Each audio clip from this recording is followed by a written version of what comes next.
Capítulo 2, galera. A visita dos magos, a fuga para o Egito, a matança dos meninos de Belém, a volta do Egito. Bora lá, capítulo 2, hein? Pega a sua Bíblia aí, Mateus capítulo 2. Tendo Jesus nascido em Belém da Judéia, nos dias do rei Herodes, eis que vieram os magos do Oriente a Jerusalém e perguntavam: Onde está o recém-nascido rei dos judeus? Porque vimos a sua estrela no Oriente e viemos para adorá-lo. Ao ouvir isso, o rei Herodes ficou alarmado e com ele toda Jerusalém. Então Herodes convocou todos os principais sacerdotes e escribas do povo e lhes perguntou onde o Cristo deveria nascer. Eles responderam: Em Belém da Judéia, porque assim está escrito, por meio do profeta: E você, Belém, terra de Judá, de modo nenhum é a menor entre as principais de Judá, porque de você sairá o guia que apacentará o meu povo Israel. Vamos pegar aqui, ó. Tendo Jesus nascido em Belém da Judéia, está cumprindo a profecia. O Messias teria que vir de Belém.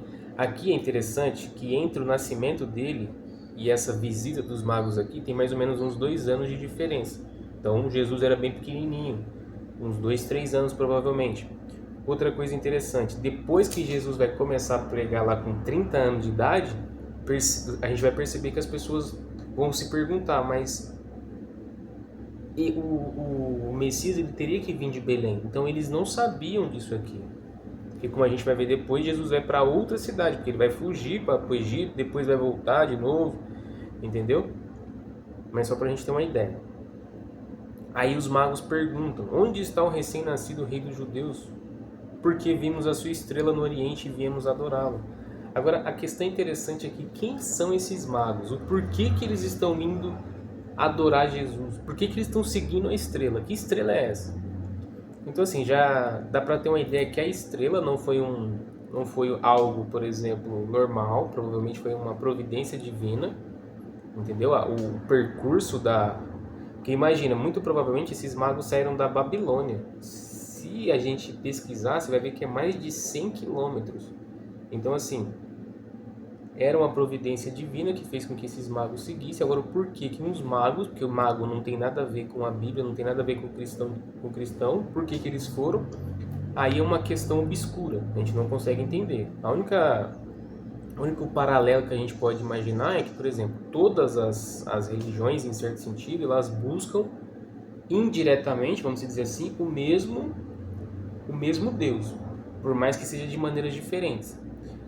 E também o tal dos magos aqui, eles estão relacionados com um cara lá do Antigo Testamento, que é um tal de Balaão. Balaão foi aquele que Deus teve que colocar uma jumenta para falar com ele, por quê? Porque contrataram o Balaão, que era um profeta pagão de outros povos lá, para poder amaldiçoar os judeus. Aí Deus coloca a jumenta na frente dele para falar com ele, e ele abençoa o povo de Israel que está no deserto 3 vezes. E numa dessas profecias ele diz que uma estrela nasceria, guiaria o povo. Então aqui faz sentido, porque esses magos aqui muito provavelmente vieram do mesmo lugar e tinham provavelmente os mesmos conhecimentos que esse Balaão tinha. Eles eram magos, eles eram feiticeiros, eles eram astrólogos.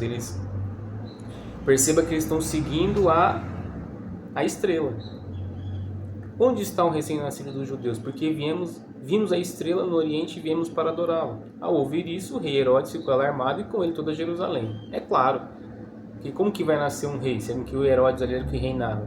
E principalmente toda Jerusalém, porque, como a gente vai ver mais para frente, nas pregações de Jesus, nos discursos de Jesus, o pessoal ali religioso era tudo corrupto.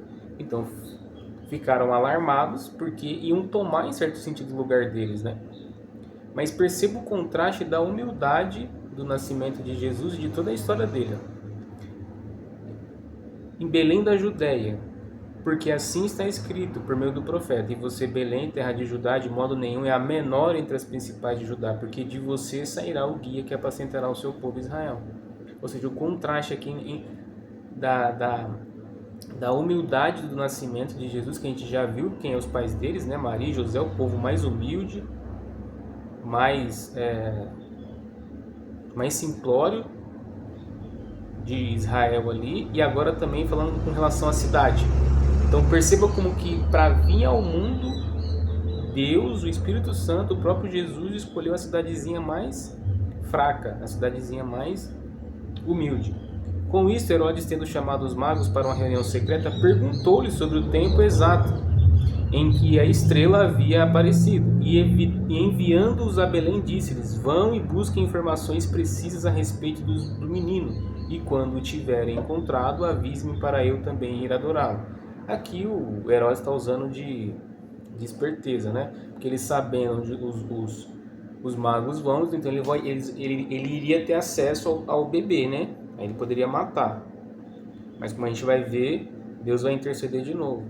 Vão e busquem informações precisas do menino, e quando tiverem encontrado, avise-me para eu também ir adorá-lo. Depois de ouvirem o rei, os magos partiram, e eis que a estrela que viram no oriente ia diante deles, até chegando parou sobre onde o menino estava. E vendo eles a estrela, alegraram-se com grande e intenso júbilo. Entrando na casa, viram o menino com Maria, sua mãe, prostrando-se o adoraram, e abrindo os seus tesouros, entregaram-lhe suas ofertas, ouro, incenso e mirra. Isso aqui é muito lindo, porque, por exemplo, o nascimento de Jesus já tem a própria supervisão de Deus, né? Tem a supervisão de Deus protegendo ele. Como a gente vai ver aqui, vai vir uma perseguição depois aqui para matar as crianças e tal. Mas perceba, a maneira de honrar o nascimento de Jesus, lá em Lucas, vai falar que lá no Evangelho de Lucas, tem uma passagem que diz que os anjos cantam no momento em que...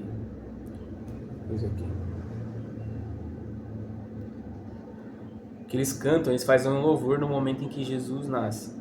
E aqui Mateus relata o fato dos magos estarem honrando o nascimento de Jesus. É tão interessante porque ele nasce dentro do ambiente onde as pessoas ficam todas alarmadas, os religiosos da época, muito provavelmente, o próprio Herodes. Então a frase dele, quando ele vai falar lá em certa altura, eu vim para os meus e os meus me negaram, já começa aqui. Porque as pessoas que vão reconhecer o nascimento dele, que vão dar presentes para ele, numa maneira de honra, é os magos. Perceba que eles vão para adorar e eles ficam alegres. E tendo sido avisados por Deus em sonho, para não voltar à presença de Herodes, os magos seguiram por outro caminho para a sua terra. Ou seja, eles foram avisados, né, para não voltar à presença de Herodes, para relatar onde que Jesus estava. Só que antes disso aqui, entrando na casa, viram o menino com Maria, sua mãe, prostrando-se, adoraram e abrindo os seus tesouros, entregaram-lhe as suas ofertas, ouro, incenso e mirra. O que significa ouro? Significa realeza, está validando aqui o reinado de Cristo. Incenso fala do sacerdócio, porque o incenso era o elemento que tinha ali para cultuar Deus na época deles ali. E a mirra fala da humanidade dele, porque mirra era utilizado para o embalsamento, já fala da morte e crucificação de Jesus. Ouro, incenso e mirra. E o ouro aqui também, esses presentes que eles ganharam aqui, que provavelmente eram muitas coisas, porque os magos, para fazer aquela viagem toda de mais de 100 km, muito provavelmente eles não foram sozinhos, né? Então provavelmente tinha uma comitiva seguindo eles. E esses presentes aqui vão ajudar na estadia deles lá no Egito, porque como Herodes vai começar a perseguir eles, eles vão ter que fugir para o Egito. E aqui começa a fuga para o Egito, verso 13.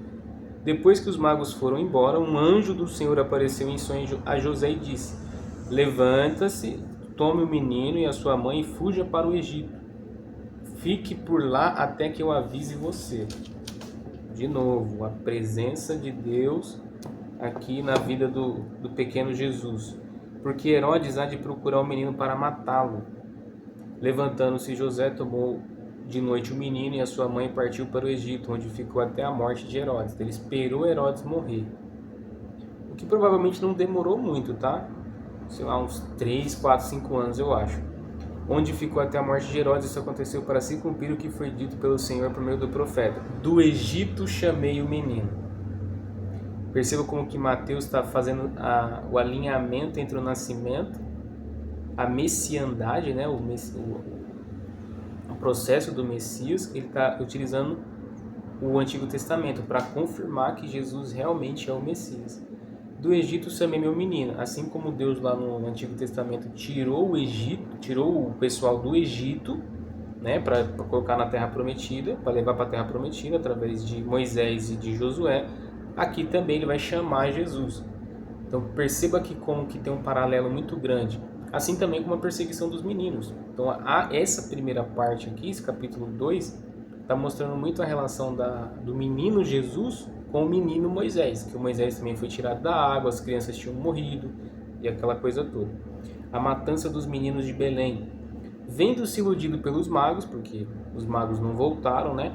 Herodes ficou muito furioso e mandou matar todos os meninos de Belém e de todos os seus arredores, de 2 anos para baixo, conforme as informações que havia recebido dos magos a respeito do tempo em que a estrela havia aparecido. Então se cumpriu o que foi dito por meio do profeta Jeremias. Ouviu-se um clamor em Ramá, pranto e grande lamento. Era Raquel chorando por seus filhos e inconsoláveis porque eles já não existem. Aqui é interessante que quando Jeremias fala sobre isso daqui, foi quando Jerusalém foi destruída por causa da Babilônia. Eles foram levados cativos. Então está relembrando aqui está comparando aquela tristeza que houve depois do deportamento, né, que Jerusalém, o pessoal de Israel foi para a Babilônia, e tem até as Lamentações de Jeremias, que é um livro, né, e está relacionando aquilo com essa profecia que o Jeremias falou sobre Ramá, aqui, sobre os tempos atuais em que Jesus estava. E agora a volta do Egito.